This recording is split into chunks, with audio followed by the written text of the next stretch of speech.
Cimientos de la vida espiritual de todo creyente es poder tener la oportunidad de discernir cuando el Espíritu Santo está ministrando a su vida, cuando le habla o le da testimonio, porque asimismo como Jesús advirtió que no nos iba a dejar huérfanos, sino que iba a enviar a otro consolador. O sea, esto es bien claro, porque lo que establece es que mi relación con Cristo no es de tormento, es una relación de consuelo. Pero para que esta obra sea, ¿verdad?, expandida, no solamente a los discípulos en aquella época, sino también a nosotros, que estamos cobijados, y toda persona que crea alrededor del mundo, el vicario de Cristo, el representante de Cristo, el Espíritu Santo, no es ningún hombre, sino la obra del Espíritu Santo. Jesús advirtió que iba a enviar otro consolador. Así que en uno de los procesos de crecimiento de toda persona va a ser bien importante poder discernir cuando en alguna situación, en alguna crisis, en alguna adversidad, como también en momentos devocionales, en momentos de reflexión, en momentos introspectivos, usted poder saber diferenciar cuál es la obra del Espíritu Santo en tu mundo interno. Cuando hablo del mundo interno, pues ¿con quién usted cree que Dios va a trabajar? Si no es con el mundo psíquico, o sea, los pensamientos, el mundo afectivo, las emociones, y la dimensión conductual, o sea, el estilo de vida.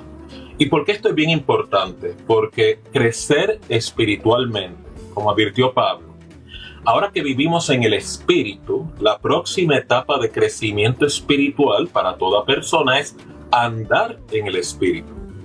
Recuerde que el andar en la carne o vivir en la carne, según el apóstol Pablo, es la consecuencia de una vida no regenerada.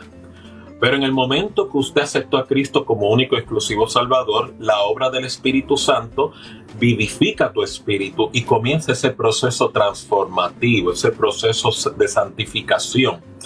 Y por lo tanto, algunas personas experimentan oposición espiritual, particularmente del adversario, en la cual busca cómo entorpecer ese crecimiento, busca cómo sabotear dicho crecimiento, o inclusive cómo frustrar esa comunión, esa relación, esa conexión con Dios a través de la figura del Espíritu Santo. Y es por eso que en esta hora quisiera concientizar, orientar sobre episodios, sintomatología, intervenciones, características que son particulares del Espíritu Santo y cuando no es la obra del Espíritu Santo.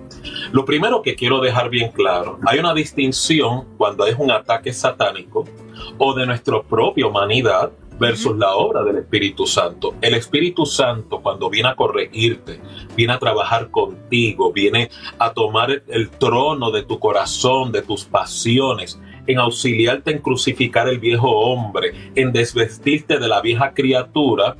Ese proceso retante, pero es de consuelo. Ahí es la obra del Consolador.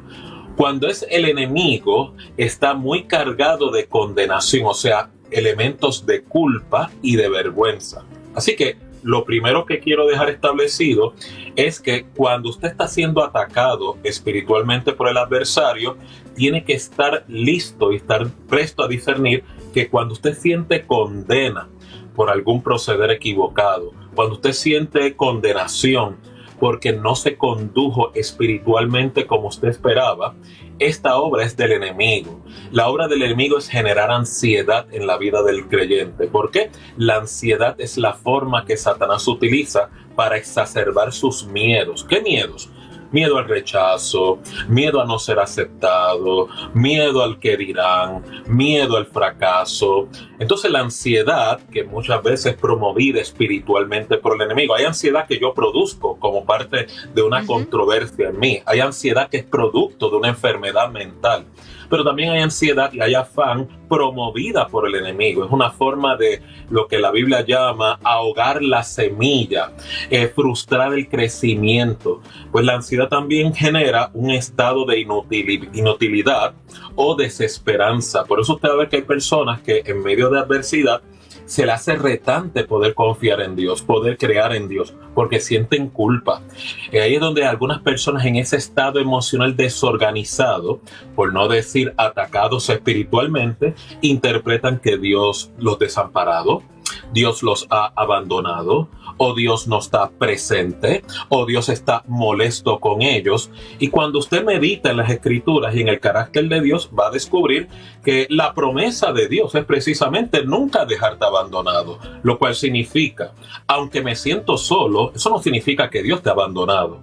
Aunque el enemigo me hace pensar que estoy huérfano, yo he sido adoptado a través de la persona de Cristo en la figura del Espíritu Santo. Y aún más importante, la obra del enemigo es generar que esa culpa aumente. Te lleva a establecer una máscara religiosa.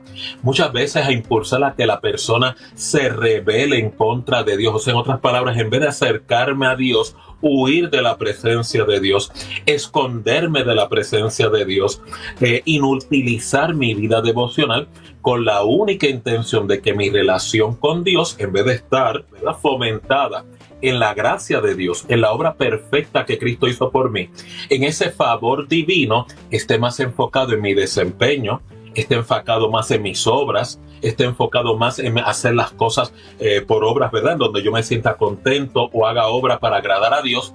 Y así cometo el error que mucha gente comete de mezclar la obra perfecta de Cristo en la cruz, su gracia, con una semilla de legalismo que significa justificarme por mi desempeño, lo cual en ninguna manera Dios va a aceptar. Doctor Peter, escuchándole, viene a mi mente el preguntarle cuán importante es el exponernos, el escuchar las palabras de afirmación de perdón que Cristo expresó y que la Biblia contundentemente revela, porque ahí está escrita, para que esa convicción se fortalezca y esa condenación, ese sentimiento de condenación disminuya.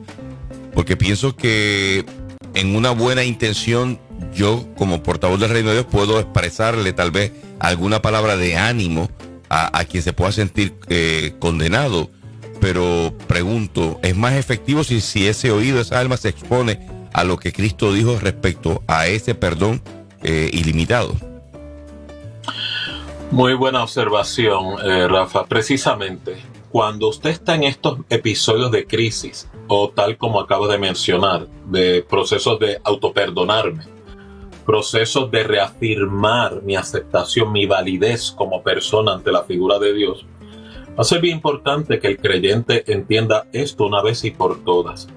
Nosotros, espiritualmente hablando, no caminamos por vista, no caminamos por las pasiones de la carne, o más bien, no somos gobernados por nuestros sentimientos, no somos gobernados por nuestras, ¿verdad?, interpretaciones sensoriales. ¿A qué traigo esto? Cuando Dios te perdona, la Biblia dice, por ejemplo, Dios es justo y fiel, de que si confesamos nuestras faltas y verdad y las confesamos a Él y pedimos perdón, Él va a ser fiel y justo para perdonarnos y limpiarnos de toda maldad. ¿Qué significa eso? Que aun cuando tú procedes a obedecer esta instrucción espiritual de parte de Dios, aunque tu carne, aunque tus emociones sigan sintiendo culpa, sigan sintiendo malestar, sigan sintiendo desolación, usted elige creer y descansar en el testimonio que ya Cristo dio acerca de usted. Usted no descansa en el testimonio de sus emociones. Usted no descansa en el testimonio de sus pasiones.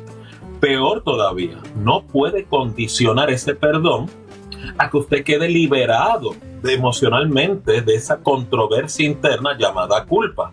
Todo lo contrario, usted va derrotando la culpa, va derrotando la vergüenza, va derrotando ese sentido de desamparo mientras más se consuele en la palabra de Dios y en la promesa de Dios. Por eso es que en el crecimiento espiritual es tan importante usted enfocar en la palabra de Dios, creer la palabra de Dios, descansar en las promesas de Dios, conocer cuál es el pacto que Cristo representa, porque los ataques espirituales que las personas sufren van a estar dirigidos en el desconocimiento y la ignorancia, no solamente de la obra de Cristo en tu persona, sino de tu posicionamiento espiritual delante de Dios.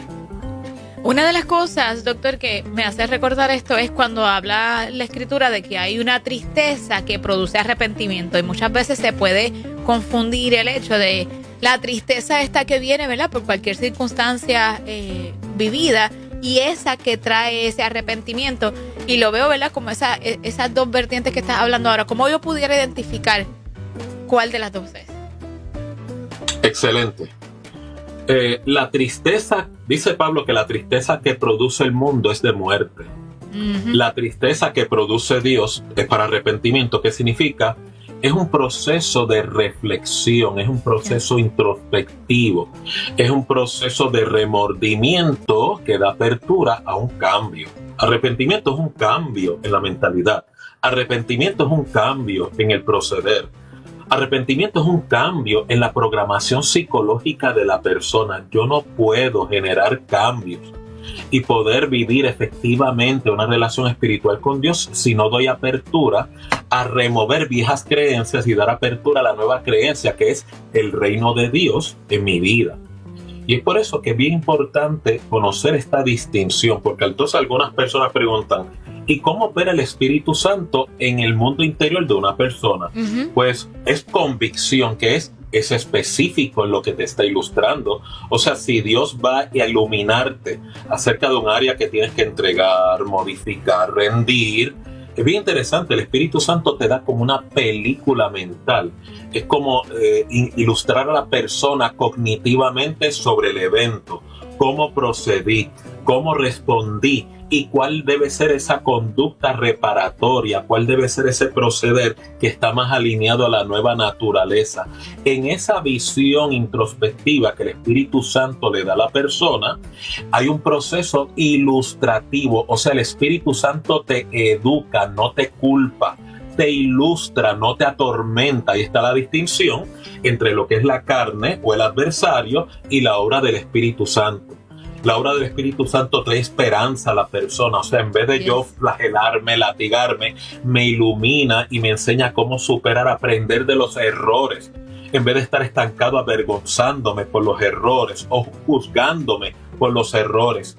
Algo bien importante antes de cerrar esta intervención es que el Espíritu Santo siempre va a reafirmar tu valor y tu dignidad humana. El enemigo siempre busca, no es avergonzarte, buscar la forma de cómo deteriorar tu valía, que tú abraces sentimientos de que eres poca cosa, sentimientos de minusvalía. El Espíritu Santo no, siempre reafirmando usted es imagen y semejanza de Dios. Tú eres la obra perfecta de Dios. Tú has sido elegido y escogido antes de que tú lo conocieses a Él. O sea que las controversias y luchas que usted pueda sufrir, ya Dios las conocía. Y aún así Dios te eligió, lo cual significa, eso no te descualifica. Por lo tanto, eres aceptado incondicionalmente, porque la meta y la finalidad de la obra del Espíritu Santo es promover la obediencia a Dios en caridad, en amor. No como hace Satanás, no como hace el legalismo, que es obedecer a Dios basado en miedo. Wow. Yo creo que aquí hay tela para cortar, doctor. Y agradezco de verdad siempre traernos claridad en el camino. Y más, Rafa, cuando nosotros podemos estar enfrentando esa disyuntiva, cuando estamos en estas luchas de la tierra, que uno dice, Dios mío, ¿cómo salgo de esta? Incluso como plantea el doctor Peter Burgos, creo que esta es la constante lucha interna que tenemos. O sea, vivir bajo la gracia, doctor Peter Burgos, cuesta, porque cuesta decirle al alma y convencerla con la palabra de Dios de que en efecto estamos bajo ese manto de gracia que nos lleva a valorar lo que Cristo hizo por nosotros. Entonces ese viejo comportamiento está siendo transformado, como bien ha explicado el doctor, en medio de ese reconocimiento de que en Él hallamos perdón, pero que también se espera una renovación de todo lo que somos. Así que agradecido por eso.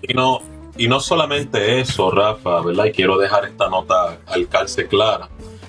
La gracia de Dios no es otra cosa que toda la obra que Cristo realizó en su ministerio en la cruz es perfecta y completa. Yes. No puede ser mezclada con mis buenas obras. No puede ser mezclada con mi justicia. No puede ser mezclada con mi piedad. El creyente tiene que estar tener esto bien claro, porque hay muchas experiencias o denominaciones que comunican un evangelio de la gracia perfecta de Dios mezclado con un veneno llamado legalismo. ¿Qué significa? Tengo que ayudar a Dios con mi desempeño para poder ser aceptado incondicionalmente por Dios. Dios en ningún momento va a aceptar ninguna justicia de tu carne. No va a aceptar como medida de aceptación y validación alguna piedad en la cual enorgullezca tu ego, en alguna forma promueva tu persona, sino toda la gloria va dirigida exclusivamente a Cristo, para que nadie se gloríe. Y es por eso que las personas tienen que tener esto bien claro. La única obra que Dios le ha pedido al individuo es que crea en aquel que le ha enviado. Y ese es Cristo.